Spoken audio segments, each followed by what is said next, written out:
News at 9 ആരംഭിക്കുകയാണ്.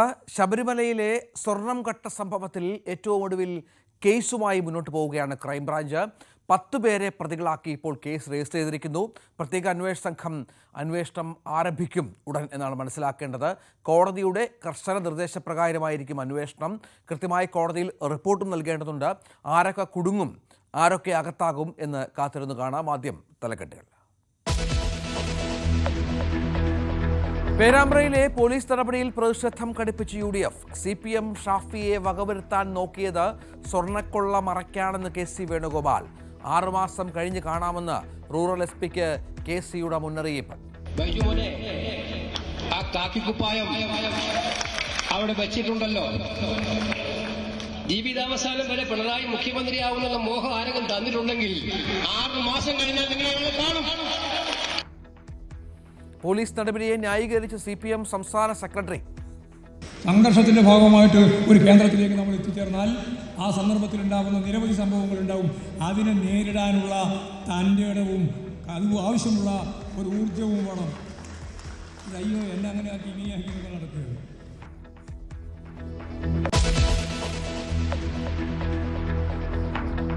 ശബരിമലയിലെ സ്വർണ്ണക്കൊള്ളയിൽ കേസെടുത്ത് ക്രൈംബ്രാഞ്ച്. ഉണ്ണികൃഷ്ണൻ പോറ്റി അടക്കം 10 പ്രതികൾ. കേസ് പ്രത്യേക അന്വേഷണ സംഘത്തിന് കൈമാറും. വെട്ടിപ്പിന്റെ കണക്കെടുക്കാൻ ഹൈക്കോടതി നിയോഗിച്ച ജസ്റ്റിസ് KT ശങ്കരൻ സന്നിധാനത്ത് സ്ട്രോങ് റൂം തുറന്ന് പരിശോധന.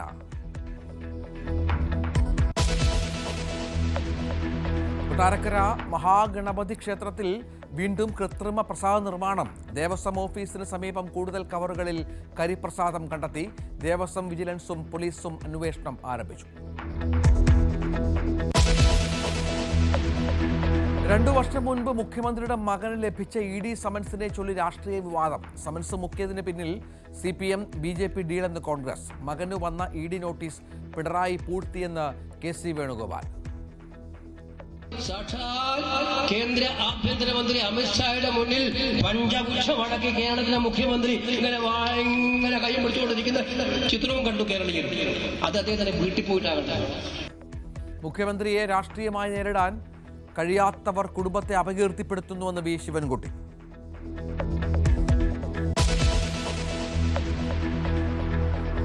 ഭിന്നശേഷി സംവരണ നിയമന നിലപാടിൽ അയവ് വരുത്തി വിദ്യാഭ്യാസ മന്ത്രി. തിങ്കളാഴ്ച മാനേജ്മെന്റുകളുമായി ചർച്ച.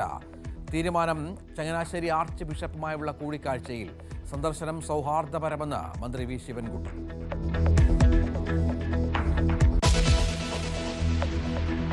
നെയ്യാറ്റിൻകരയിൽ യുവതി ആത്മഹത്യ ചെയ്ത സംഭവത്തിൽ കൗൺസിലർക്കെതിരെ ലൈംഗിക അതിക്രമത്തിനും കേസ്. കൗൺസിലർ ജോസ് ഫ്രാങ്ക്ലിൻ ഒളിവിൽ. പാലക്കാട് ശ്രീകൃഷ്ണപുരത്ത് യുവതിയെ ഭർത്താവ് ശ്വാസം മുട്ടിച്ച് കൊലപ്പെടുത്തി. ചെമ്പഴന്തിയിൽ 8 വയസ്സുകാരൻ തൂങ്ങി മരിച്ച നിലയിൽ.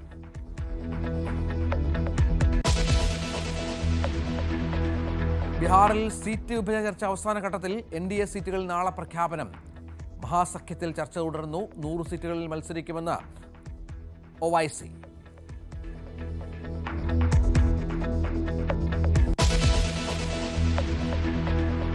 അഫ്ഗാൻ മന്ത്രി ഡൽഹിയിൽ നടത്തിയ വാർത്താ സമ്മേളനത്തിൽ വനിതാ മാധ്യമ പ്രവർത്തകരെ കടത്തിവിട്ടില്ല. ക്ഷണക്കത്തയച്ചത് മുംബൈയിലെ അഫ്ഗാൻ കൗൺസൽ ജനറൽ. ഇന്ത്യക്ക് പങ്കില്ലെന്ന് വിദേശകാര്യ മന്ത്രാലയം. പ്രധാനമന്ത്രി നിലപാട് വ്യക്തമാക്കണമെന്ന് പ്രിയങ്ക ഗാന്ധി.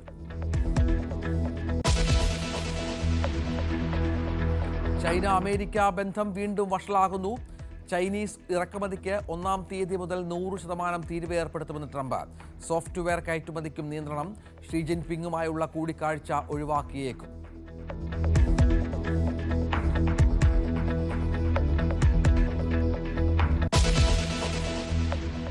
ഷാഫിയെ മറിച്ചതിൽ പ്രതിഷേധം.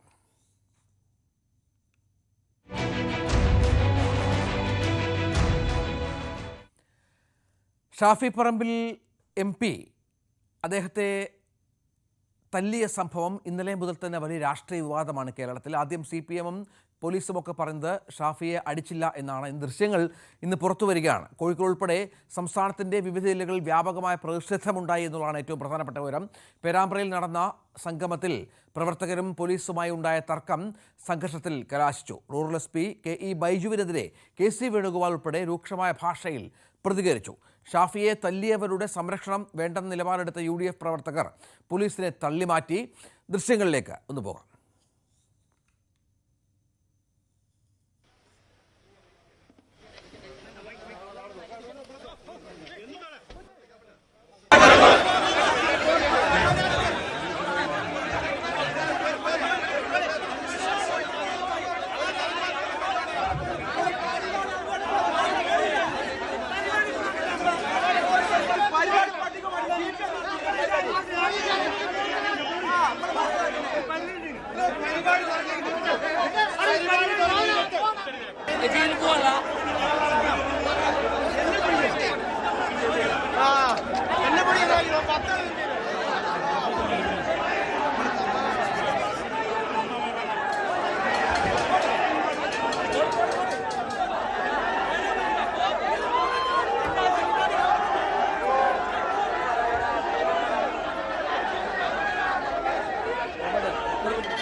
പോലീസ് മർദ്ദനത്തിൽ പ്രതിഷേധിച്ചുള്ള പ്രക്ഷോഭ പരിപാടികൾ ഇന്നലെ മുതൽ ആരംഭിച്ചതാണ്. ഇതിന്റെ തുടർച്ച തന്നെയാണ് ഇന്നും ഉണ്ടായത്. കോഴിക്കോട് നഗരത്തിൽ IG ഓഫീസിന്റെ മുന്നിൽ പ്രതിഷേധ സംഗമവുമായാണ് UDF പ്രവർത്തകർ ഇന്ന് അവരുടെ ആദ്യ പ്രതിഷേധം രേഖപ്പെടുത്തിയത്. റോഡ് ഉപരോധിച്ച പ്രവർത്തകർ IG ഓഫീസിലേക്ക് തള്ളിക്കയറാൻ ശ്രമിച്ചു.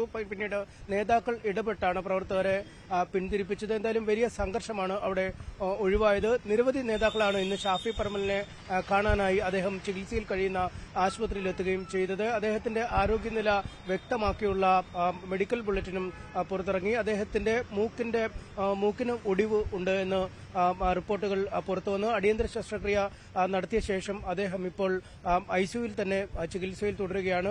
ഒരാഴ്ചയെങ്കിലും അദ്ദേഹത്തിന് വിശ്രമം അനിവാര്യമാണ് എന്നാണ് ആശുപത്രിയിൽ നിന്നും നൽകിയിരിക്കുന്ന മെഡിക്കൽ ബുള്ളറ്റിനിൽ പറയുന്നത്. വൈകുന്നേരം 3 മണിക്ക് ശേഷമാണ് പേരാമ്പ്രയിൽ കോൺഗ്രസിന്റെ നേതൃത്വത്തിലുള്ള അല്ലെങ്കിൽ UDFന്റെ ഭാഗമായുള്ള പ്രതിഷേധ സംഗമം അരങ്ങേറിയത്. നിരവധി പ്രവർത്തകരാണ് ഈ പ്രതിഷേധ സംഗമത്തിൽ പങ്കെടുത്തത്.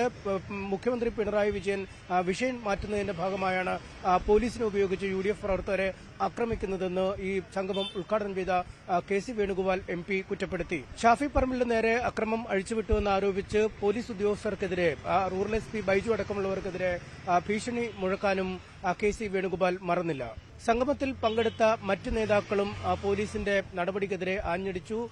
സ്വർണവുമായി ബന്ധപ്പെട്ട ശബരിമല സ്വർണ്ണ വിവാദം ഇല്ലാതാക്കുന്നതിനായാണ് ഇത്തരം അക്രമങ്ങൾ അഴിച്ചുവിടുന്നതെന്നായിരുന്നു നേതാക്കളുടെ പ്രതികരണം. ഒരു വശത്ത് സംഗമം പുരോഗമിക്കുന്നതിനിടെ മറുവശത്ത് പോലീസിനെതിരെ പ്രവർത്തകർ തിരിഞ്ഞത് ഈ സംഗമത്തിനിടയ്ക്ക് വീണ്ടും ഒരു സംഘർഷത്തിലേക്ക് കാര്യങ്ങൾ എത്തിച്ചു. പ്രവർത്തകരുടെ ഗോ ബാക്ക് വിളികളെ തുടർന്ന് പോലീസ് പരിപാടി നടക്കുന്ന ഗ്രൌണ്ടിൽ നിന്നും പിന്നോട്ട് പോയിരുന്നു. ഗ്രൌണ്ടിൽ പാർക്ക് ചെയ്തിരുന്ന ബസ്സുകൾക്ക് നേരെയും പ്രവർത്തകരുടെ ഭാഗത്തുനിന്നും വലിയ കയ്യേറ്റ ശ്രമങ്ങളുണ്ടായി. ഒപ്പം മാധ്യമപ്രവർത്തകരിൽ ചിലരെ കയ്യേറ്റം ചെയ്യുന്നതിനും സമരക്കാരുടെ ഭാഗത്തുനിന്നും നീക്കമുണ്ടായിരുന്നു. എന്തായാലും ഈ പ്രതിഷേധക്കാരുടെ സമ്മർദ്ദത്തിനൊടുവിൽ പോലീസ് ബസ് സ്റ്റാൻഡിന് പുറത്തേക്ക് മാറി നിലയുറപ്പിച്ചു. അവിടേക്കും എത്തി പിന്നീട് പ്രവർത്തകർ സംഘർഷത്തിനുള്ള ഒരു അവസ്ഥയിലേക്ക് എത്തിച്ചെങ്കിലും പിന്നീട് നേതാക്കൾ ഇടപെട്ടാണ് പ്രവർത്തകരെ നിയന്ത്രിച്ചത്. എന്തായാലും പരിപാടി തീരുന്ന സമയം വരെ പിന്നീട് പ്രവർത്തകരുടെ ഭാഗത്തുനിന്നും സംയമനം കളഞ്ഞുള്ള ഒരു നടപടിയും ഉണ്ടായില്ല. ഏറ്റവും ഒടുവിൽ പരിപാടി തീർന്ന ശേഷം വീണ്ടും പോലീസുകാർക്കെതിരെ പ്രക്ഷോഭകർ തിരിയുകയുണ്ടായി. എന്നാൽ ഈ പ്രക്ഷോഭകർ പോലീസുകാർക്കെതിരെ അസഭ്യവർഷം തുടരുമ്പോഴും പോലീസുകാർ പൂർണ്ണമായി സംയമനം പാലിച്ചു. ഏറ്റവും ഒടുവിൽ 2 ബാച്ച് പോലീസുകാരായിരുന്നു ഇവർ ഉണ്ടായിരുന്നത്. അവർ 2 ബാച്ചും പിന്നീട് പ്രവർത്തകരുടെ എതിർപ്പിനെ തുടർന്ന് പിന്നോട്ട് പോയി. പിന്നീട് ഈ മുതിർന്ന നേതാക്കൾ ഇടപെട്ടാണ് പ്രവർത്തകരെ പിന്മാറ്റിയത്. എന്തായാലും കാര്യമായ അനിഷ്ട സംഭവങ്ങളില്ലാതെ തന്നെയാണ് ഇന്നത്തെ ഈ പ്രതിഷേധ സംഗമം അവസാനിച്ചിരിക്കുന്നത്. MS സുരേഷ് കുമാറാണ് വിവരങ്ങൾ പങ്കുവച്ചത്. ഷാഫി പറമ്പലിനെ പോലീസ് മർദ്ദിച്ച സംഭവം സർക്കാരിനെതിരെ വൻ ആയുധമാക്കാനാണ് ഇപ്പോൾ കോൺഗ്രസ് ഒരുങ്ങുന്നത്. സംസ്ഥാന വ്യാപകമായി പ്രതിഷേധ സമരങ്ങൾ സംഘടിപ്പിച്ച് സർക്കാരിനെ പ്രതിരോധത്തിലാക്കുകയാണ് ലക്ഷ്യം. രാഹുൽ മാങ്കൂട്ടത്തിൽ വിഷയത്തിൽ ഷാഫിയെയും ലക്ഷ്യം വെച്ചായിരുന്നു CPMന്റെ നീക്കം. ആ നീക്കത്തിന്റെ മുനയൊടിക്കുന്നത് കൂടിയാണ് ഇപ്പോഴത്തെ സംഭവ വികാസങ്ങളെന്നാണ് ഇപ്പോൾ കോൺഗ്രസ് വിലയിരുത്തുന്നത്. അതനുസരിച്ചുള്ള പ്രതിരോധം അവർക്ക് തീർക്കുകയും ചെയ്യുന്നു. ഡാൻ കുര്യൻ തയ്യാറാക്കിയ റിപ്പോർട്ട്. പേരാമ്പ്രയിൽ കഴിഞ്ഞ ദിവസം വൈകിട്ട് പോലീസുമായുണ്ടായ ഏറ്റുമുട്ടലിനിടെ ഷാഫി പറമ്പിൽ MPക്ക് മർദ്ദനമേറ്റ സംഭവത്തിൽ പ്രതിഷേധിച്ച് ഇന്നലെ രാത്രി മുതൽ തുടങ്ങിയ പ്രതിഷേധം ഇന്നും സമാനമായ തരത്തിൽ സംസ്ഥാനത്തിന്റെ വിവിധ ഇടങ്ങളിൽ പോലീസുമായുള്ള നേർക്കുനേർ ഏറ്റുമുട്ടലിലേക്കാണ് നയിച്ചത്. കോഴിക്കോടും പാലക്കാടും ഉൾപ്പെടെയുള്ള സ്ഥലങ്ങളിൽ ഇതുമായി ബന്ധപ്പെട്ട വലിയ പ്രതിഷേധങ്ങളാണ് നടന്നത്. തിരുവനന്തപുരത്തടക്കം സെക്രട്ടേറിയറ്റിലേക്ക് പ്രതിഷേധക്കാർ മാർച്ച് നടത്തി. എല്ലാ ജില്ലാ കേന്ദ്രങ്ങളിലേക്കും യൂത്ത് കോൺഗ്രസും ഇന്നലെ മുതൽ പ്രതിഷേധ പരിപാടികൾ സംഘടിപ്പിക്കുന്നുണ്ടായിരുന്നു. നിയമസഭാ സമ്മേളനത്തിന് ശേഷം സർക്കാരിനെ പ്രതിരോധത്തിലാക്കുന്ന തരത്തിലുള്ള രാഷ്ട്രീയ ആയുധമാക്കി ഷാഫി പറമ്പിൽ MPക്ക് നേരെ നടന്ന പോലീസ് നടപടിയെ ഉപയോഗിക്കാനുള്ള ഒരു നീക്കം തന്നെയാണ് കോൺഗ്രസ് നേതൃത്വം നടത്തിക്കൊണ്ടിരിക്കുന്നത്. എടുത്തു പറയേണ്ട കാര്യം, ഷാഫി പറമ്പിലിനെ മർദ്ദനമേറ്റത് പോലീസിന്റെ ലാത്തി വീശിയല്ല എന്നായിരുന്നു കഴിഞ്ഞ ദിവസം KE ബൈജു കോഴിക്കോട് റൂറൽ SPയുടെ പ്രതികരണം. പക്ഷേ അത് അവാസ്തവമാണെന്ന് വ്യക്തമാക്കുന്ന ദൃശ്യങ്ങളടക്കം ഇന്ന് രാവിലെ മുതൽ പുറത്തു വന്നു തുടങ്ങിയതോടെയാണ് പോലീസും കൂടുതൽ വെട്ടിലാകുന്ന ഒരു സാഹചര്യം ഉണ്ടായത്. ഇതോടെയാണ് പ്രതിഷേധക്കാർ പ്രകോപനപരമായ തരത്തിലേക്ക് പ്രതിഷേധം നീട്ടിക്കൊണ്ടുപോകുന്ന അല്ലെങ്കിൽ പോലീസിന് നേരെ നേർക്കുനേർ ഏറ്റുമുട്ടലേക്ക് കാര്യങ്ങൾ എത്തുന്ന ഒരു സാഹചര്യം ഉണ്ടാകുകയും ചെയ്തത്. എന്തായാലും വലിയ പ്രതിഷേധം വരും ദിവസങ്ങളിലും ഈ വിഷയവുമായി ബന്ധപ്പെട്ട് സംസ്ഥാനത്ത് അലയടിക്കുമെന്ന കാര്യത്തിൽ ഒരു സംശയവും വേണ്ട. അതോടൊപ്പം ഷാഫി പറമ്പിലിനെ ആക്രമിച്ച പോലീസുകാരനെതിരെ നടപടിയെടുക്കണമെന്ന ആവശ്യം ഉന്നയിച്ചുകൊണ്ടാണ് കോൺഗ്രസ് നേതൃത്വം ഇപ്പോൾ പ്രതിഷേധം ശക്തമാക്കാൻ ഒരുങ്ങുന്നത്. പോഷക സംഘടനകളും, അതായത് രാഹുൽ മങ്കൂട്ടത്തിൽ വിവാദത്തിനെ തുടർന്ന് ഒരുപാട് നാളുകളായി, കഴിഞ്ഞ ഒരു മാസത്തിലധികമായി യൂത്ത് കോൺഗ്രസ് സമരമുഖത്ത് അത്ര സജീവമായിരുന്നില്ല. പക്ഷേ ഷാഫി പറമ്പിലുമായി ബന്ധപ്പെട്ട് കഴിഞ്ഞ ദിവസമുണ്ടായ പോലീസ് നടപടിയിൽ പ്രതിഷേധിച്ചുകൊണ്ട് യൂത്ത് കോൺഗ്രസ് തുടക്കമിട്ട പ്രതിഷേധം അത് വലിയ തരത്തിൽ അക്രമാസക്തമാകുന്ന കാഴ്ചയാണ് കഴിഞ്ഞ ദിവസം സെക്രട്ടേറിയറ്റ് പടിക്കലും അതോടൊപ്പം കോഴിക്കോടുമൊക്കെ കണ്ടത്.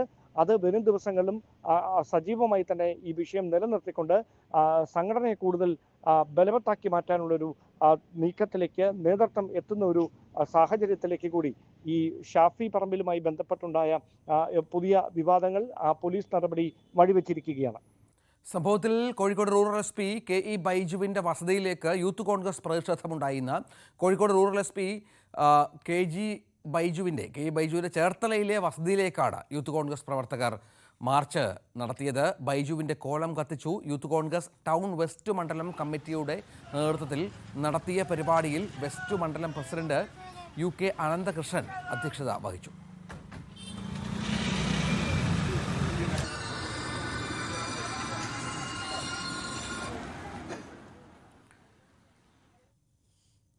ഇന്നലെയാണ് ഷാഫിക്ക് ഇതിലുമായി ബന്ധപ്പെട്ട് അടിയേറ്റില്ല എന്ന വാദം പോലീസ് മുന്നോട്ട് വെച്ചത്. അത് CPM ഹാൻഡിലുകൾ ആ വാദം ഏറ്റുപിടിക്കുകയായിരുന്നു. പക്ഷേ ഏറ്റവും ഒടുവിൽ ദൃശ്യങ്ങൾ പുറത്തു വന്നു. ഷാഫിക്ക് അടിയേൽക്കുന്ന ദൃശ്യങ്ങൾ ന്യൂസ് 18 കിട്ടി. മൂക്കിന് പരിക്കേറ്റ ഷാഫിയെ ശസ്ത്രക്രിയയ്ക്ക് വിധേയനാക്കി. കോഴിക്കോട്ടെ സ്വകാര്യ ആശുപത്രിയിൽ ഇപ്പോൾ ചികിത്സയിലാണ് ഷാഫി. MS സനീഷ് കുമാർ തയ്യാറാക്കിയ റിപ്പോർട്ട്. ഷാഫി പറമ്പിൽ MPയെ പോലീസ് മർദ്ദിച്ചിട്ടില്ലെന്ന വാദം ആവർത്തിക്കുകയാണ് പലപ്പോഴും റൂറൽ പോലീസ് ചെയ്തത്. റൂറൽ SP ഇക്കാര്യം വിശദീകരിക്കുകയും ചെയ്തു. ഒപ്പം FIR-ൽ ഇത് സംബന്ധിച്ച് പറയുന്നതും ഈ പോലീസ് ആൾക്കൂട്ടത്തെ പിരിച്ചുവിടാൻ ശ്രമിക്കുന്നതിനിടെ DYSPയുടെ പക്കൽ നിന്ന ഗ്രനേഡിന്റെ പിൻ ലൂസാവുകയും അത് താഴേക്ക് വീഴുകയുമായിരുന്നു. അങ്ങനെ DYSPക്കും ഷാഫി പറമ്പിൽ MPക്കും മറ്റു ചിലർക്കും പരിക്കേറ്റുവെന്നും ചൂണ്ടിക്കാട്ടിയിരുന്നു. എന്നാൽ അത് പൊളിക്കുന്ന ദൃശ്യങ്ങളാണ് പുറത്തു വന്നിരിക്കുന്നത്. ഈ ദൃശ്യങ്ങളിൽ പോലീസിനും പ്രവർത്തകർക്കും ഇടയിൽ ഷാഫി പറമ്പിൽ നിൽക്കുന്നത് കാണാം. ഷാഫി പറമ്പിലിന്റെ തലഭാഗം ലക്ഷ്യമാക്കി 2-3 വട്ടം ലാത്തി വീശുന്നതും ദൃശ്യങ്ങളിൽ തന്നെ പ്രകടമാണ്. ഈ ലാത്തി വീശലിലാണ് ഷാഫിക്ക് പരിക്ക് പറ്റിയതെന്നാണ് കോൺഗ്രസ് നേതാക്കൾ പറയുന്നത്. ഇത് ദൃശ്യങ്ങളിൽ വളരെ കൃത്യമായി പതിഞ്ഞിട്ടുമുണ്ട്.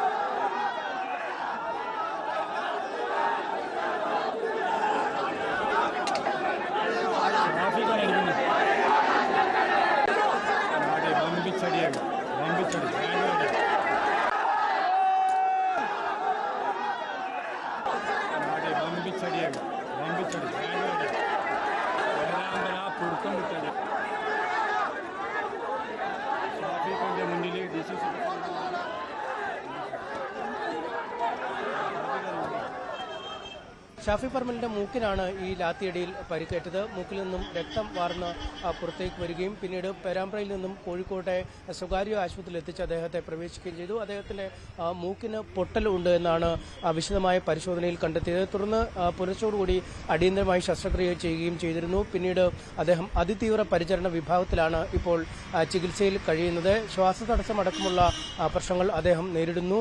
5 മണിക്കൂറോളം തുടർച്ചയായി മൂക്കിൽ കൂടി ശ്വസിക്കരുത് എന്ന നിർദ്ദേശം ഡോക്ടർമാർ നൽകിയെന്ന് DCC പ്രസിഡന്റ് അടക്കം പറയുകയും ചെയ്തിരുന്നു.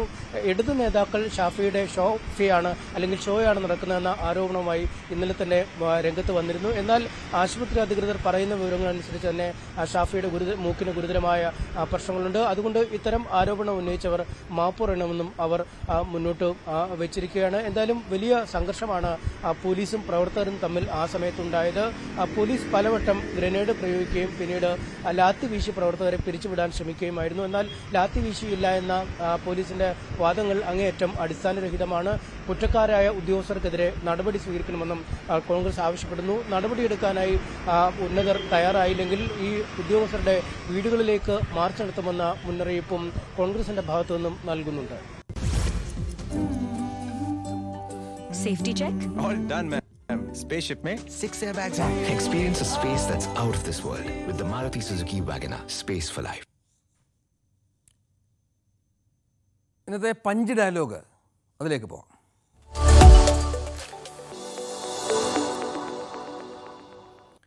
ഷാഫി പറമ്പിലിനെ മർദ്ദിച്ചതിൽ പോലീസുകാർക്കെതിരെ രൂക്ഷ വിമർശനമാണ് ഇന്ന് Congress general secretary KC Venugopal ഉന്നയിച്ചത്.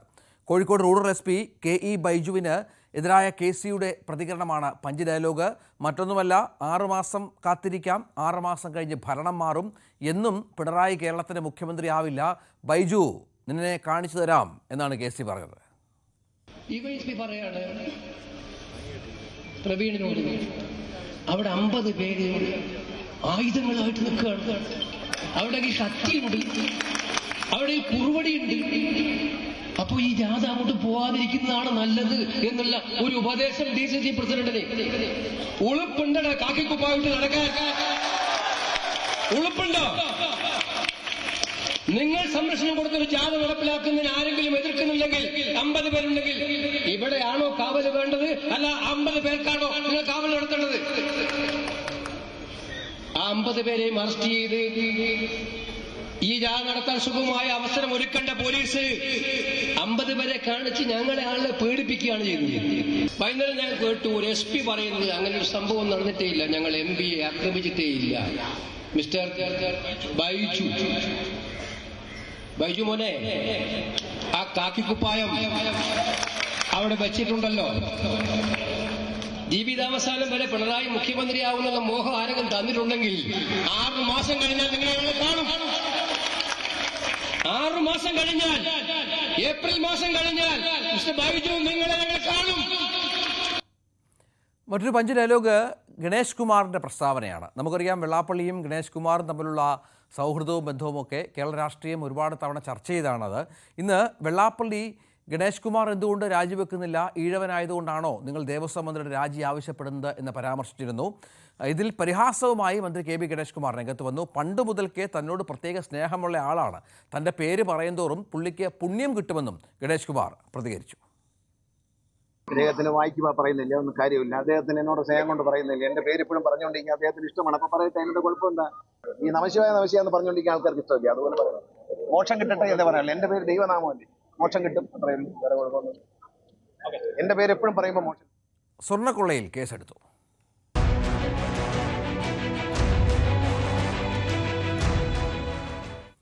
ശബരിമല സ്വർണ്ണ കവർച്ചയിൽ കേസെടുത്ത് ക്രൈംബ്രാഞ്ച്. 2 FIRകളിലായി 10 പേരെ പ്രതി ചേർത്തു.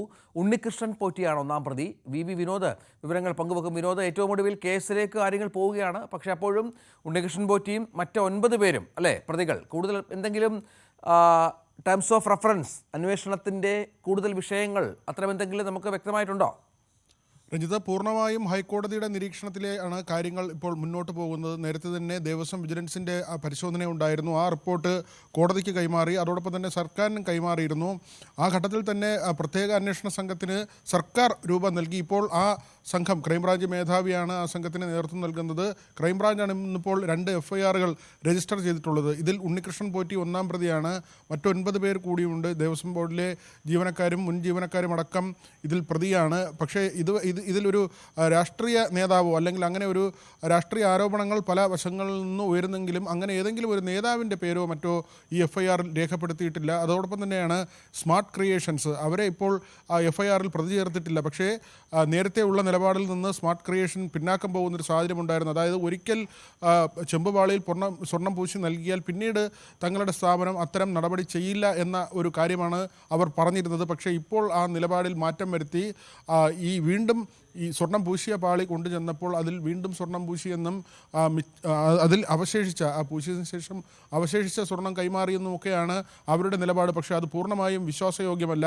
മാത്രമല്ല ഇതിൻ്റെ ഒരു പ്ലേറ്റിങ്ങുമായി ബന്ധപ്പെട്ട കാര്യങ്ങളിലൊക്കെ സാങ്കേതികമായ പരിശോധനകൾ കൂടി നടക്കേണ്ടതുണ്ട്.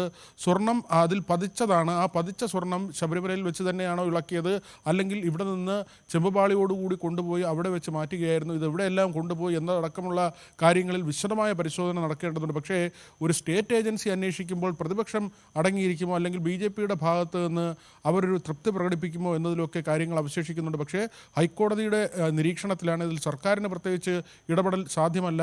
മാത്രമല്ല സർക്കാരിനെ സംബന്ധിച്ച് വലിയ പ്രതിസന്ധിയുമുണ്ട്. ഇതിനെ പ്രതിരോധിക്കാൻ കഴിയാത്ത നിലയിലേക്ക് കാര്യങ്ങൾ എത്തിയിട്ടുണ്ട്. കാരണം സ്വർണം നഷ്ടമായി എന്ന കാര്യം സ്ഥിരീകരിക്കപ്പെട്ടു.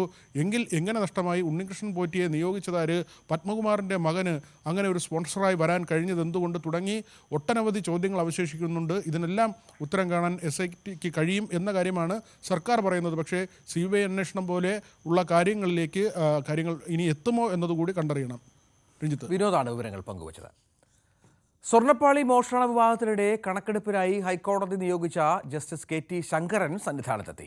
അറ്റകുറ്റപ്പണി പൂർത്തിയാക്കി എത്തിച്ച ദ്വാരപാലകരുടെ പാളികളും സന്നിധാനത്തെ സ്ട്രോങ് റൂമും തുറന്നുള്ള പരിശോധന തുടരുകയാണ്. തിരുവിതാംകൂർ ദേവസ്വം ബോർഡിന്റെ ആറന്മുളയിലെ സ്ട്രോങ് റൂമിൽ പരിശോധന നടത്തിയ ശേഷമാകും കോടതിയിൽ റിപ്പോർട്ട് സമർപ്പിക്കുക.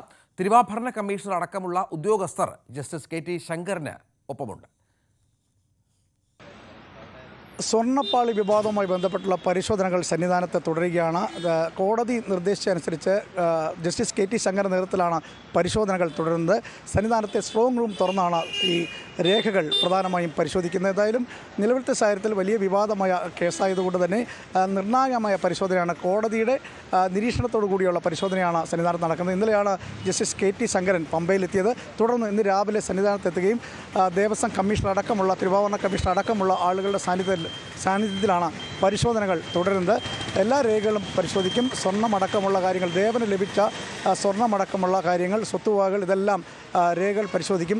എന്തായാലും ഓണത്തിന് മുമ്പ് കൊണ്ടുപോയി ഓണത്തിന് ശേഷം ചെന്നൈയിൽ കൊണ്ടുപോയി സ്വർണം പൂശിക്കൊണ്ടുവന്ന ദ്വാരപാലകരുടെ സ്വർണ്ണപ്പാളികളും ഈ പരിശോധിക്കും. അത്തരത്തിൽ ഇതെല്ലാം ഇന്നും നാളെയുമായി 2 ദിവസം സന്നിധാനത്ത് പരിശോധന തുടരും. അതിനുശേഷം ആറന്മുളയിൽ ദേവസ്വം ബോർഡിൻ്റെ സ്ട്രോങ് റൂമിലും പരിശോധന ഉണ്ടായിരിക്കും. അവിടെയും പരിശോധന നടത്തും. എന്തായാലും കൃത്യമായ ഒരു കണക്ക് ഇത് സംബന്ധിച്ച് ഉണ്ടാക്കുക എന്നുള്ളതാണ് പ്രധാനമായ ലക്ഷ്യം. ദേവസ്വം ബോർഡും ഉദ്യോഗസ്ഥരും അടക്കമുള്ള ആളുകൾ ഈ പരിശോധനയെ സ്വാഗതം ചെയ്യുന്നുണ്ട്. പക്ഷേ നിലവിലത്തെ സാഹചര്യത്തിൽ ചില ഉദ്യോഗസ്ഥർ, അതായത് ദേവസ്വം ബോർഡിൻ്റെ തന്നെ ഉദ്യോഗസ്ഥരും അതുപോലെ തന്നെ ഉണ്ണികൃഷ്ണൻ പോറ്റിയും ഈ പ്രതിസ്ഥാനത്തേക്ക് വരുന്ന രീതിയിലാണ് വിജിലൻസിൻ്റെ റിപ്പോർട്ട് വന്നിട്ടുള്ളത്. അതുകൊണ്ട് തന്നെ സ്വർണ്ണത്തിൽ കുറവ് കണ്ടെത്തിയ സാഹചര്യം കൂടിയുണ്ട്. ഇതെല്ലാം കണക്കിലെടുത്തുകൊണ്ടാണ് കോടതിയുടെ നിരീക്ഷണത്തെ തുടർന്ന് ഇപ്പോൾ പരിശോധന ജസ്റ്റിസ് KT ശങ്കരന്റെ നേതൃത്വത്തിൽ സന്നിധാനത്ത് നടക്കുന്നത്.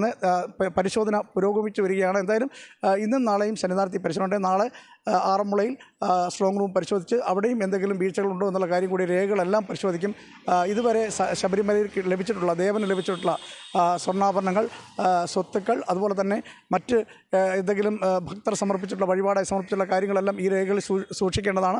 ആ രേഖകളെല്ലാമാണ് കൃത്യമായി പരിശോധിക്കുന്നത്. വീഴ്ച ഉണ്ടെങ്കിൽ കർശന നടപടി ഉണ്ടാകും. എന്തായാലും ജീവനക്കാർക്ക് എന്തെങ്കിലും വീഴ്ച ഉണ്ടെങ്കിൽ ഈ നടപടി ഉണ്ടാകട്ടെ എന്നാണ് ദേവസ്വം ബോർഡ് പ്രസിഡന്റ് അടക്കം വ്യക്തമാക്കിയിട്ടുള്ളത്. അന്വേഷണത്തെ സ്വാഗതം ചെയ്യുന്ന കാര്യം കൂടി ദേവസ്വം ബോർഡ് പ്രസിഡന്റ് പ്രശാന്തൻ വ്യക്തമാക്കിയിട്ടുള്ളത്. എന്തായാലും പരിശോധനകൾ തുടരുകയാണ്.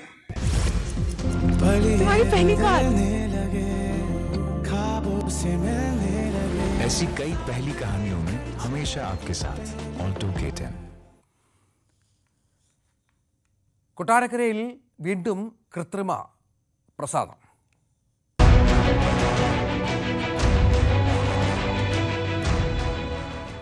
കൊട്ടാരക്കര മഹാഗണപതി ക്ഷേത്രത്തിലെ അനധികൃത കരിപ്രസാദം പരിശോധനയ്ക്ക് അയച്ചു. അതിനിടെ വീണ്ടും കരിപ്രസാദം നിർമ്മാണം കണ്ടെത്തി. ക്ഷേത്രത്തിന് സമീപത്തെ ദേവസ്വം ബോർഡ് ഓഫീസിന് മുകളിൽ നിന്നാണ് കവറുകളിൽ കറുത്ത പൊടിയും ചാലിച്ച കരിയും പ്രസാദവും കണ്ടെത്തിയത്. തുടർന്ന് പോലീസിന്റെ സാന്നിധ്യത്തിൽ കെട്ടിടം താഴിട്ട് പൂട്ടി.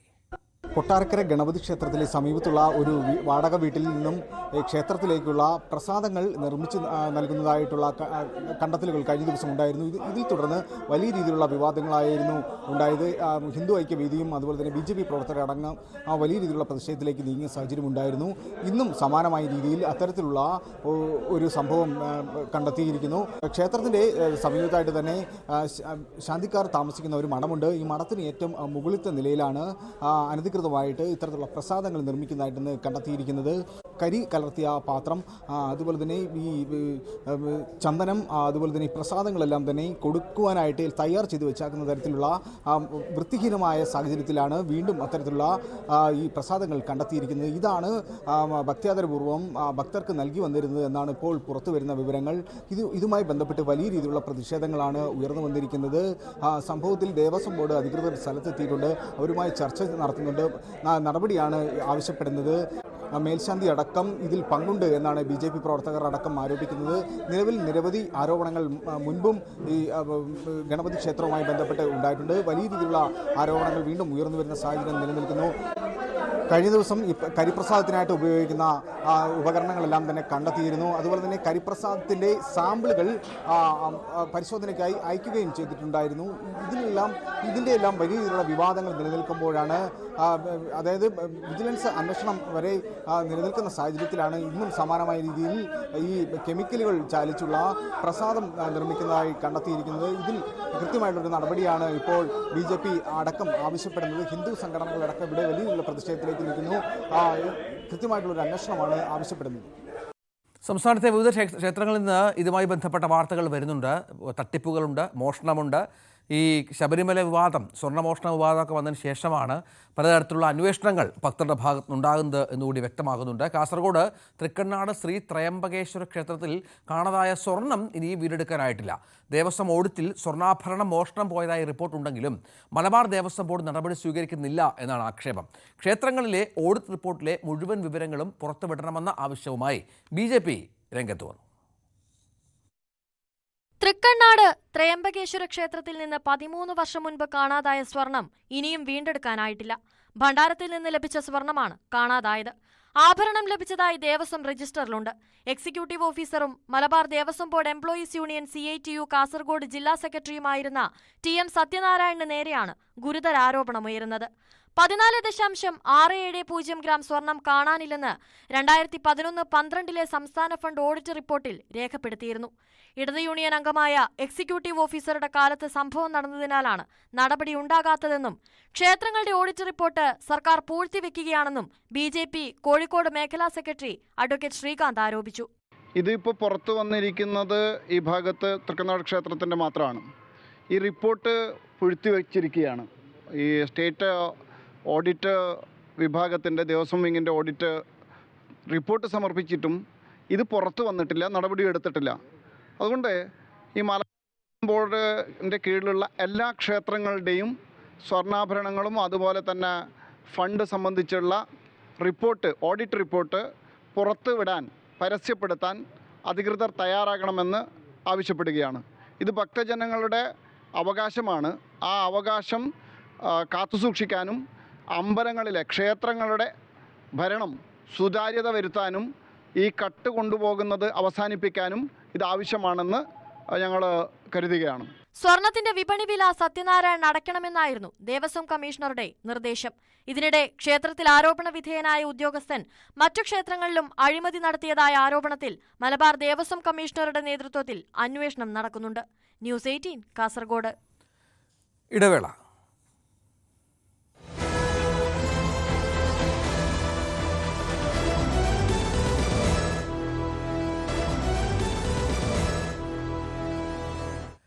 തെരഞ്ഞെടുപ്പ് ചൂടിൽ ബീഹാർ.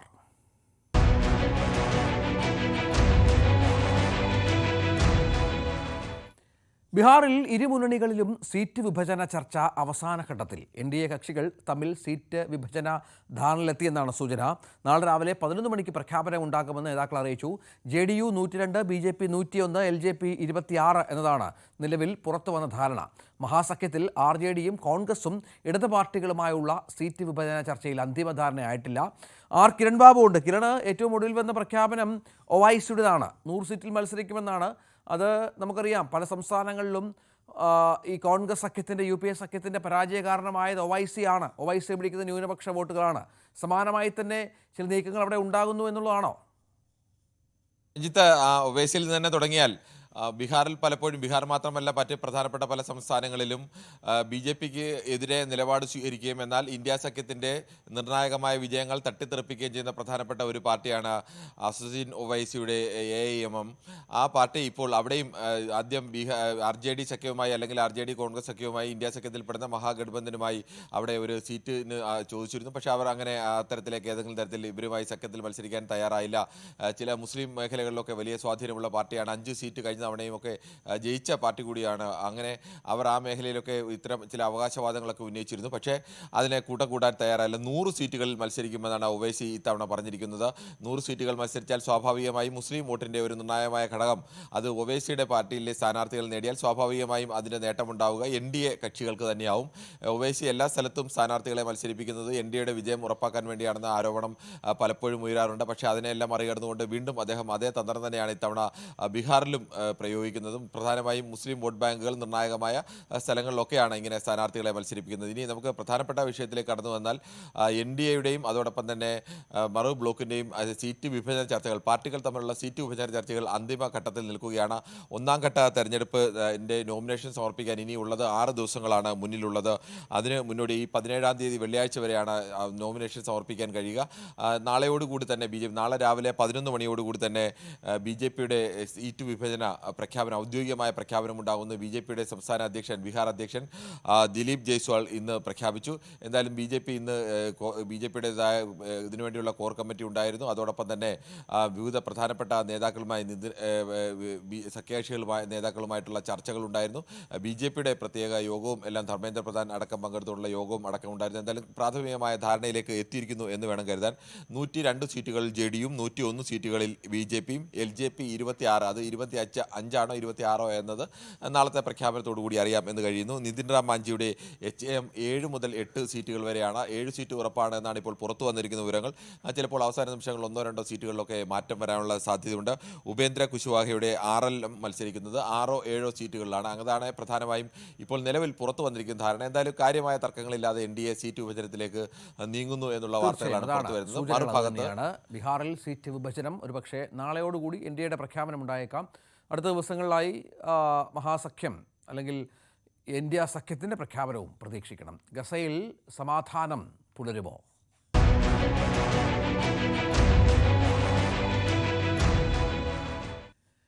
വെടിനിർത്തൽ കരാർ അംഗീകരിച്ച് ഇസ്രായേൽ സൈന്യം ഭാഗികമായി പിൻവാങ്ങിയ പ്രദേശങ്ങളിലേക്ക് പലസ്തീനികൾ കൂട്ടത്തോടെ മടങ്ങുന്നു. വടക്കൻ ഗസയിൽ പൂർണ്ണമായും തകർന്ന പട്ടണങ്ങളിലേക്കാണ് മടക്കം. ഇതിനിടെ ഇസ്രായേൽ വീണ്ടും ആക്രമണത്തിന് മുതിർന്നാൽ കനത്ത വില നൽകേണ്ടി വരുമെന്ന് തുർക്കി പ്രസിഡന്റ് തയ്യിബ് എർദോഗൻ പറഞ്ഞു. വെടിനിർത്തൽ കരാർ ഹമാസ് തെറ്റിച്ചാൽ വീണ്ടും ആക്രമിക്കാൻ മടിക്കില്ലെന്ന ഇസ്രായേൽ പ്രധാനമന്ത്രി ബെഞ്ചമിൻ നെതന്യാഹുവിൻ്റെ പ്രസ്താവനയോടാണ് എർദോഗൻ്റെ പ്രതികരണം. കിരൺ തുടരുന്നുണ്ട്. കിരണ്, ഇസ്രായേൽ പലസ്തീൻ വിഷയത്തിൽ ചർച്ചകൾ അതുമായി ബന്ധപ്പെട്ട് ഒരു അന്തിമഘട്ടത്തിലായിരുന്നു. അത് സമാധാന ശ്രമങ്ങൾക്ക് ഏതാണ്ടൊരു കാര്യങ്ങളിലേക്ക് എത്തി. പക്ഷേ അപ്പോഴും കാര്യങ്ങൾ കൃത്യമായി തന്നെ നീങ്ങുന്നില്ല എന്നാണോ മനസ്സിലാക്കേണ്ടത്? പൂർണ്ണമായും സമാധാനത്തിലേക്ക് ഈ പ്രദേശം എത്തുന്നില്ല എന്നാണോ? രഞ്ജിത്ത്, പൂർണ്ണമായ സമാധാനത്തിലേക്ക് ആ പ്രദേശം ഉടനെയെങ്കിലും എത്തുമെന്നൊരു പ്രതീക്ഷയൊന്നും കൈവിടാൻ തൽക്കാലം ആവില്ല. എന്തായാലും തൽക്കാലം വെടിനിർത്തൽ അവിടെ സാധ്യമായിരിക്കുന്നു. ഭാഗികമായി ഇസ്രായേൽ സേന ഗസയിൽ നിന്ന് പിൻവാങ്ങുന്നുണ്ട്. മെഡിറ്ററേനിയൻ കടലിനോട് ചേർന്ന ഭാഗത്ത് നിന്ന് അവർ പിൻവാങ്ങി. ഏകദേശം ഇസ്രായേലിൻ്റെ അതിർത്തിയോട് ചേരുന്ന ഭാഗത്ത് ഏകദേശം പകുതി സ്ഥലങ്ങളിൽ നിന്നാണ് ഇപ്പോൾ അന്താരാഷ്ട്ര മാധ്യമങ്ങളൊക്കെ റിപ്പോർട്ട് ചെയ്യുന്നതനുസരിച്ചാണെങ്കിൽ പകുതി സ്ഥലങ്ങളിൽ നിന്ന് ഇസ്രായേൽ സേന പിൻവാങ്ങിയിട്ടുണ്ട്. ആ സ്ഥലങ്ങളിലേക്കൊക്കെ ഹമാസിൻ്റെ പോലീസ് വീണ്ടും ആ സ്ഥലങ്ങളിലേക്ക് വരുന്നുണ്ട്. ഇതിൽ ഏറ്റവും പ്രധാനപ്പെട്ടത് അവിടെ നിന്ന് നിർബന്ധമായി കുടിയിറക്കപ്പെട്ട അല്ലെങ്കിൽ അവിടെ നിന്ന് വല്ല വീടുകളും കെട്ടിടങ്ങളും എല്ലാം തകർന്ന് അവിടെ നിന്ന് പലായനം ചെയ്യപ്പെട്ട 10,000-കണക്കിന് വരുന്ന ജനങ്ങളാണിപ്പോൾ മടങ്ങി വന്നുകൊണ്ടിരിക്കുന്നത്. ഈ മടങ്ങി വരുന്നവരുടെ പ്രശ്നമാണ് ഏറ്റവും രൂക്ഷമായി നിൽക്കുന്നത്. അവർ താമസിച്ചിരുന്ന വീടുകളോ അല്ലെങ്കിൽ അവർ ആ സ്ഥലങ്ങളോ ഒന്നും തന്നെ യഥാർത്ഥത്തിൽ കണ്ടുപിടിക്കാൻ പോലും കഴിയാത്ത രീതിയിലേക്ക് തകർന്നു പോയ ഒട്ടേറെ സ്ഥലങ്ങളുണ്ട്. പൂർണ്ണമായും ഭാഗികമായും തകർന്ന ഒട്ടേറെ വീടുകളാണ്. അവിടെയൊക്കെ എങ്ങനെയാണ് ഈ ജനങ്ങൾ വീണ്ടും താമസത്തിലേക്ക് എത്തുക? മറ്റ് സൗകര്യങ്ങളൊന്നും തന്നെ അവിടെ നിലവിൽ ഇല്ലാത്ത അവസ്ഥയുണ്ട്. എന്തായാലും ആളുകളൊക്കെ സ്വന്തം വീട് തേടി തിരിച്ചെത്തുക എന്നുള്ളത് ജനത്തെ സംബന്ധിച്ചിടത്തോളം വെടിനിർത്തൽ അവസാനിച്ചു എന്ന് കണ്ടപ്പോൾ തന്നെ ആ തരത്തിലേക്ക് എങ്ങനെയാണോ അവിടെ നിന്ന് പലായനം ചെയ്ത് അതുപോലെ തന്നെ തിരിച്ചു വരാനുള്ള ശ്രമമൊക്കെ നടക്കുന്നുണ്ട്. ഇവരെ എങ്ങനെ വരുന്ന ദിവസങ്ങളിലൊക്കെ താമസിപ്പിക്കും എന്നുള്ള വലിയ വെല്ലുവിളിയാണുള്ളത്. ഹമാസിന് മുന്നിലായാലും അതോടൊപ്പം തന്നെ ലോകരാജ്യങ്ങൾക്ക് മുന്നിലൊക്കെ ഉയരുന്ന പ്രധാനപ്പെട്ട വെല്ലുവിളി അതുതന്നെയാണ്. ഇനിയും എത്രയോ കാലം എടുക്കേണ്ടി വരും അങ്ങനെ ഒരു നഗരത്തെ അതിൻ്റെ പുനർനിർമ്മാണം സംബന്ധിച്ചൊക്കെ ചില കരാറുകൾ വ്യവസ്ഥകളൊക്കെ ഉണ്ടെങ്കിലും അത് സംബന്ധിച്ചുള്ള തർക്കങ്ങളൊക്കെ ഇപ്പോഴും നിലനിൽക്കുകയാണ്. അടിയന്തരമായും വേണ്ട പ്രധാനപ്പെട്ട ആവശ്യങ്ങളുണ്ട്. അവർക്ക് കുടിവെള്ളവും ഭക്ഷണവും താമസിക്കാനുള്ള സൗകര്യവും അടക്കം താൽക്കാലികമായിട്ടെങ്കിലും ഒരുക്കേണ്ട കാര്യങ്ങളുണ്ട്. അത്തരം കാര്യങ്ങളിലേക്കൊക്കെ ആവും വരും ദിവസങ്ങളിൽ പോകുക. ഇതിനിടയിൽ തന്നെയാണ് നേരത്തെ ബെഞ്ചമിൻ നെതന്യാഹു ഇസ്രായേൽ പ്രധാനമന്ത്രി ഒരു ഭീഷണി മുഴക്കിയിരുന്നു. ഏതെങ്കിലും തരത്തിൽ നിങ്ങൾ ഈ കരാർ ലംഘിച്ചു കഴിഞ്ഞാൽ ഞങ്ങൾ ഒരു ആക്രമണത്തിന് മടിക്കില്ല എന്ന്. അപ്പോഴാണ് തുർക്കി ഈ സമാധാന ശ്രമങ്ങൾക്കൊക്കെ ഒപ്പം നിന്ന ഖത്തറിനൊപ്പം നിന്ന് തുർക്കിയിൽ നിന്ന് അവിടുത്തെ പ്രസിഡന്റ് തയ്യിബ് എർദോഗൻ പറഞ്ഞത് ആ തരത്തിലേക്ക് ഏതെങ്കിലും പ്രതികരണം ഉണ്ടായിക്കഴിഞ്ഞാൽ ശക്തമായ തിരിച്ചടി ഞങ്ങളുടെ ഭാഗത്തു നിന്നും ഉണ്ടാവും എന്ന് പറയുന്നത്. അത് വാക്പോരിനപ്പുറത്തേക്ക് ഇപ്പോഴത്തെ ഈ രണ്ട് രാഷ്ട്ര നേതാക്കളുടെ വാക്കുകളെ കാണേണ്ടതില്ല. തൽക്കാലത്തേക്ക് മറ്റൊരു ലോകരാജ്യങ്ങൾ കൂടി ഇടപെടുന്നതായതുകൊണ്ട് അത്തരം ആക്രമണത്തിലേക്ക് പോകും എന്ന് തൽക്കാലം പ്രതീക്ഷിക്കുന്നില്ല. അങ്ങനെ അല്ലെങ്കിൽ അത്തരം ഒരു ശുഭപ്രതീക്ഷയിലാണ് ലോകം നിൽക്കുന്നത്. സ്വാഭാവികമായും തിരിച്ചു ഉണ്ടായിക്കൂടാ എന്നൊന്നുമില്ല. പക്ഷേ അവിടുത്തെ ഏറ്റവും വലിയ വെല്ലുവിളി എന്ന് പറയുന്നത് അവിടേക്ക് മടങ്ങിയെത്തുന്ന ജനങ്ങളെ സംബന്ധിച്ച് അവരെ എങ്ങനെ സുരക്ഷിതരായി അവർക്ക് ഭക്ഷണം കൊടുത്ത് വെള്ളം കൊടുത്ത് താമസ സൗകര്യം കൊടുത്ത് നിലനിർത്താനാവും എന്നുള്ളത് തന്നെയാണ്. തീർച്ചയായും കിരൺ ബാബുവാണ് വിവരങ്ങൾ പങ്കുവച്ചത്. ഇതിനിടയിൽ ട്രംപിൻ്റെ വക ചൈനയ്ക്കും ഗംഭീര പണി വന്നു. ട്രംപിൻ്റെ തീരുവ അത് വലിയ തോതിൽ ചൈനയെ എങ്ങനെ ബാധിക്കുമെന്നുള്ളതൊക്കെ കാത്തിരുന്ന് കാണണം. ചൈനയ്ക്ക് ട്രംപിൻ്റെ തീരുവ ഭീഷണി.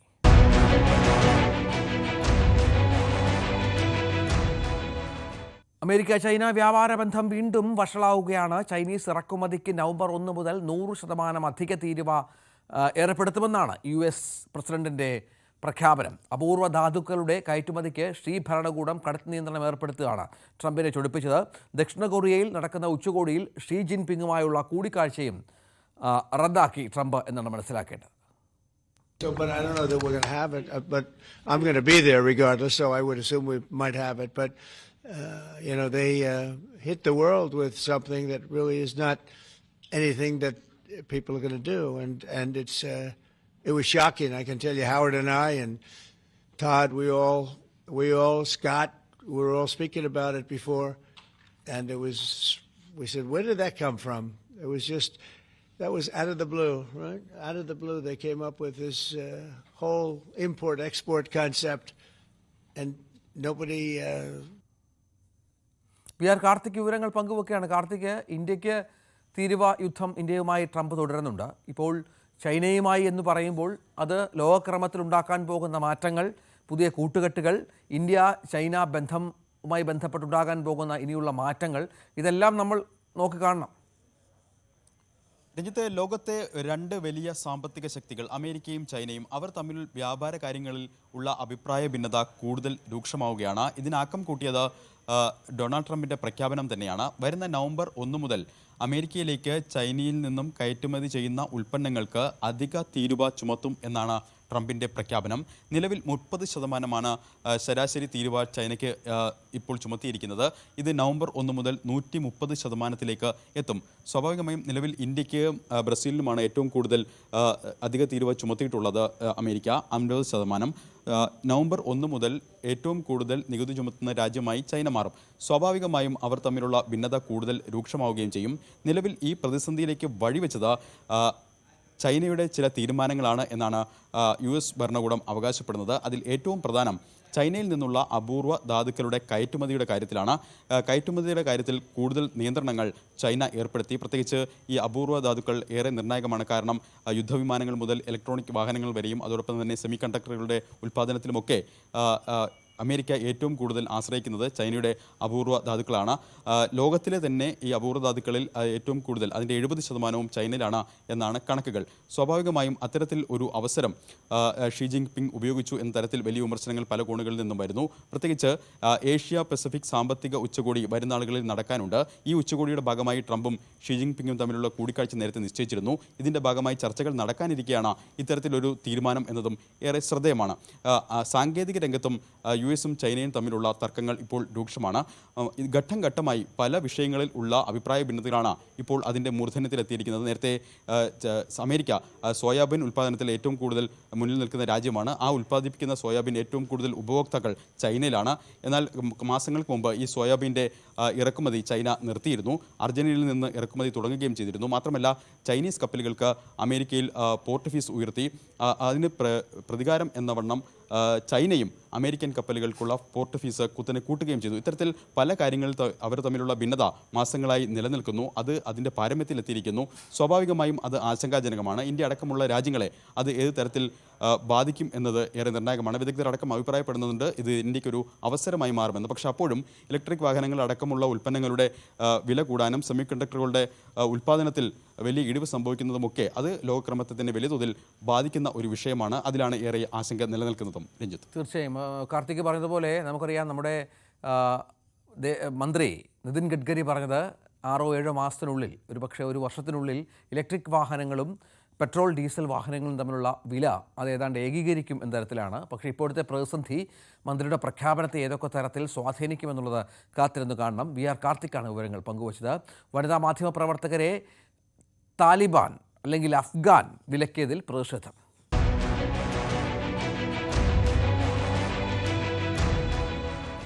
ഇന്ത്യ സന്ദർശിക്കുന്ന അഫ്ഗാൻ വിദേശകാര്യമന്ത്രി അമീർ ഖാൻ മുത്തഖിയുടെ ഡൽഹിയിലെ വാർത്താ സമ്മേളനത്തിൽ വനിതാ മാധ്യമപ്രവർത്തകരെ ഒഴിവാക്കി. ഇന്ത്യൻ വിദേശകാര്യമന്ത്രി എസ് ജയശങ്കറുമായി നടത്തിയ ചർച്ചയ്ക്ക് ശേഷം സെൻട്രൽ ഡൽഹിയിലെ അഫ്ഗാൻ എംബസി പരിസരത്ത് നടത്തിയ വാർത്താ സമ്മേളനത്തിലാണ് വനിതാ മാധ്യമപ്രവർത്തകരെ ഒഴിവാക്കിയത്. വനിതാ മാധ്യമപ്രവർത്തകർക്ക് ഇന്ത്യയിൽ നിന്ന് നേരിട്ട വിവേചനത്തിനെതിരെ ശക്തമായ പ്രതിഷേധം ഉയരുന്നുണ്ട്. വനിതാ മാധ്യമപ്രവർത്തകരെ ഒഴിവാക്കാൻ താലിബാനെ അനുവദിച്ചതിന് കേന്ദ്ര സർക്കാരിനെതിരെ രൂക്ഷ വിമർശനമാണ് ഉയരുന്നത്.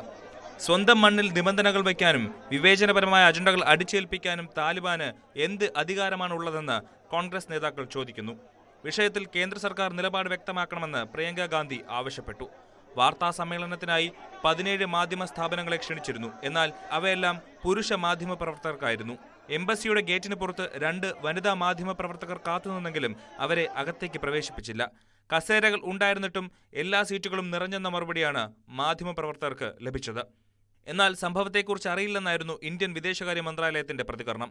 അഫ്ഗാനിസ്ഥാനിൽ നിലവിൽ ഭരണത്തിലുള്ള താലിബാൻ സ്ത്രീവിരുദ്ധ നയങ്ങൾക്ക് പേരുകേട്ടതാണ്. സ്ത്രീകളുടെ അവകാശങ്ങൾ അടിച്ചമർത്തുന്നതിന്റെ പേരിൽ നിരവധി ആഭ്യന്തര പ്രതിഷേധങ്ങൾ ഉയർന്നു വന്നിരുന്നു. ആ രാജ്യത്തെ സ്ത്രീ വിവേചനത്തിനെതിരെ ഐക്യരാഷ്ട്രസഭയും ആശങ്ക പ്രകടിപ്പിച്ചിരുന്നു.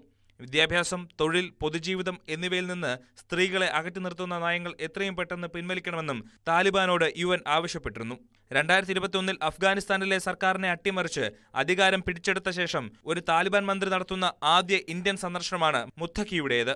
കൂടിക്കാഴ്ചയിൽ ഇരു നേതാക്കളും ഉഭയകക്ഷി വ്യാപാരം, മാനുഷിക സഹായം, സുരക്ഷാ സഹകരണം എന്നീ വിഷയങ്ങളിൽ ചർച്ച നടത്തി. News desk, News 18.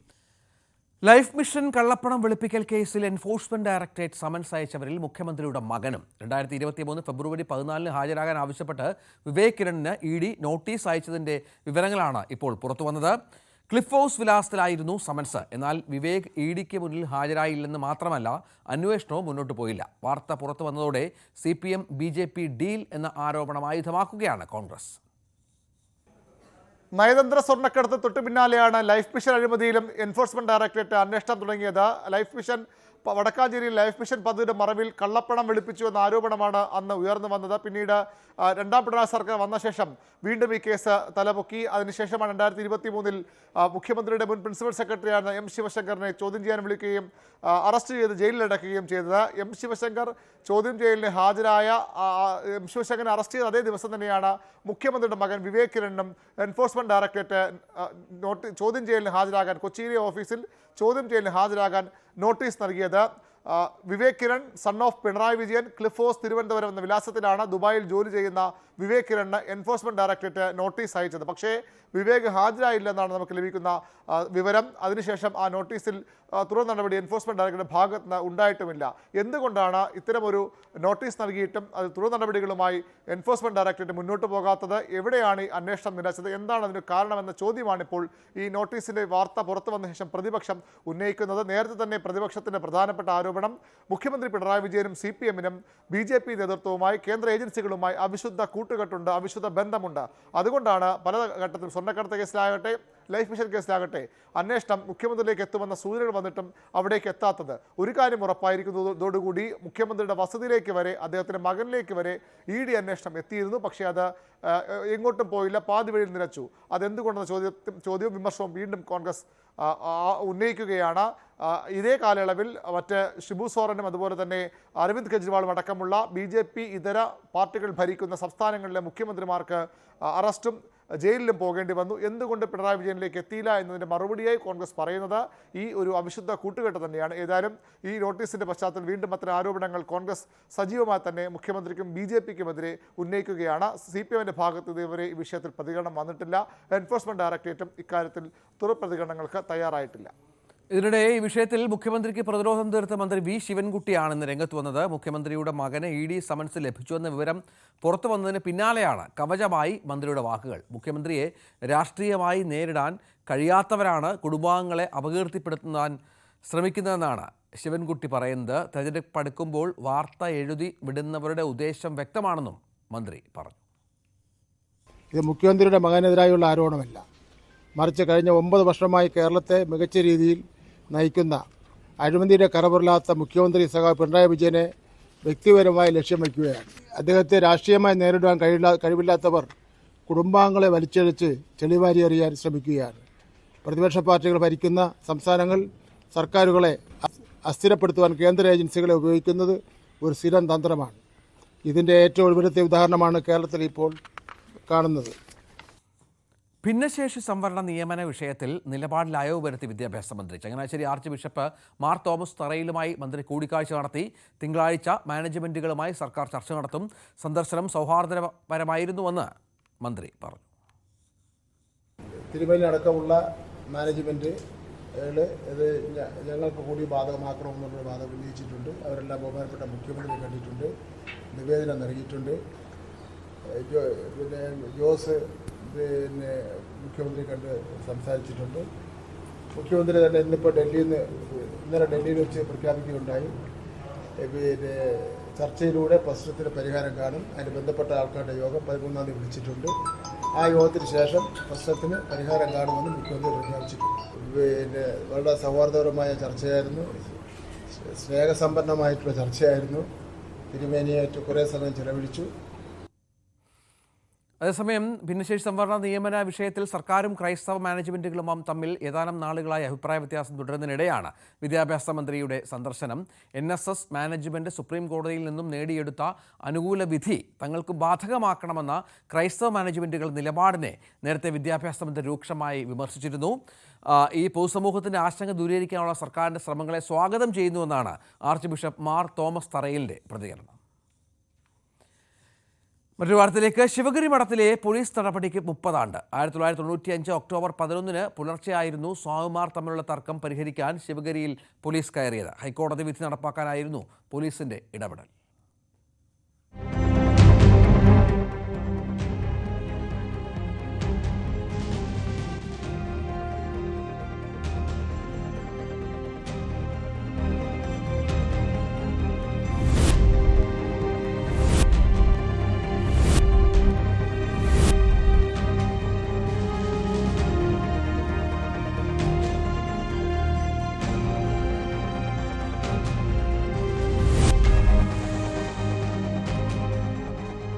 വർഷങ്ങൾക്ക് മുമ്പ് ഒക്ടോബർ 11 ശിവഗിരി ഞെട്ടി ഉണർന്നത് പോലീസ് ബൂട്ടിന്റെ ശബ്ദം കേട്ടാണ്. ശിവഗിരി കുന്നു കയറിയെത്തിയ പോലീസുകാർ സ്വാമിമാർ ഉൾപ്പെടെയുള്ള ശ്രീനാരായണ ഭക്തരെ വളഞ്ഞിട്ടടിച്ചു. സ്വാമിമാരുടെ സഹായത്തിനെന്ന പേരിൽ കയറിക്കൂടിയവരും യുവജനവേദി പ്രവർത്തകരും പോലീസിനെയും ആക്രമിച്ചു. ലോകത്തിന് സമാധാന സന്ദേശം പകർന്ന ഗുരുവിന്റെ സമാധി സ്ഥലം അങ്ങനെ കലാപഭൂമിയായി.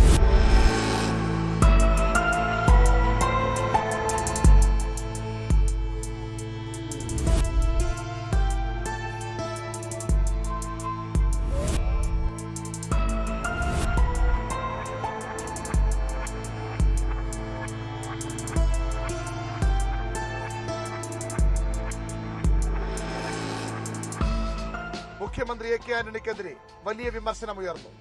എതിർപക്ഷത്തു നിന്ന് മാത്രമായിരുന്നില്ല വിമർശനങ്ങൾ. കോൺഗ്രസിനുള്ളിലും ആന്റണിക്കെതിരെ പടയൊരുക്കം തുടങ്ങി.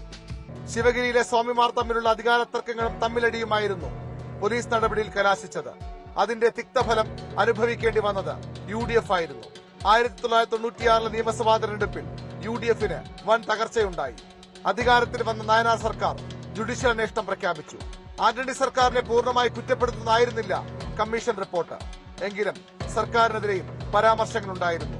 രാഷ്ട്രീയ ജീവിതത്തിലെ ഏറ്റവും വേദനയുണ്ടാക്കിയ സംഭവങ്ങളിലൊന്നായാണ് ശിവഗിരിയിലെ പോലീസ് നടപടിയെ A.K. ആന്റണി അടുത്തിടെ വിശേഷിപ്പിച്ചത്. ഏറ്റവും ദുഃഖവും വേദനയുണ്ടാക്കിയ ഒരു കാര്യം നടന്നു. ശിവഗിരിയിൽ 95 കേരള ഹൈക്കോടതിയുടെ ഉത്തരവ് നടപ്പാക്കാൻ വേണ്ടി പോലീസിനെ അയക്കേണ്ടി വന്നു. അവിടെ ഉണ്ടായ സംഭവങ്ങൾ പലതും നിർഭാഗ്യകരമാണ്. പക്ഷെ അവിടെ പോലീസ് പോയത് ഹൈക്കോടതി ഉത്തരവ് പ്രകാരം ക്രിമിനൽ നിയമത്തിൽ പോലീസിനുള്ള അധികാരം ഉപയോഗിച്ചുകൊണ്ട് ശിവഗിരിയിൽ തെരഞ്ഞെടുപ്പിൽ ജയിച്ച സന്യാസിമാർക്ക് അധികാര കൈമാറ്റം നടത്തിയിരിക്കണം. അത് ഗവൺമെന്റ് ചുമതലയാണ്, പോലീസിന്റെ ചുമതലയാണ്. അതിനുവേണ്ടി എന്തൊക്കെ ചെയ്യണമല്ലോ ക്രിമിനൽ നിയമത്തിൽ പറഞ്ഞിരിക്കുന്ന എല്ലാ അധികാരങ്ങളും പോലീസ് ഉപയോഗിക്കണം എന്ന് പറഞ്ഞതിന്റെ അടിസ്ഥാനത്തിലാണ് പോലീസ് പോയത്. ആന്റണിയുടെ പരാമർശത്തോടെയാണ് ശിവഗിരിയിലെ പോലീസ് നടപടി വീണ്ടും വാർത്തകളിൽ നിറഞ്ഞത്. സർക്കാർ നടപടിയെ ന്യായീകരിച്ചും എതിർത്തും പ്രതികരണങ്ങൾ വന്നു. 90കളിലേതിന് സമാനമായി ശിവഗിരിയിലെ സ്വാമിമാരിൽ നിന്നും വേറിട്ട ശബ്ദങ്ങൾ ഇപ്പോഴും ഉയർന്നു. 3 പതിറ്റാണ്ടിനിപ്പുറവും ശിവഗിരിയിൽ മുറിവുകൾ ഉണങ്ങിയിട്ടില്ലെന്ന് വ്യക്തം.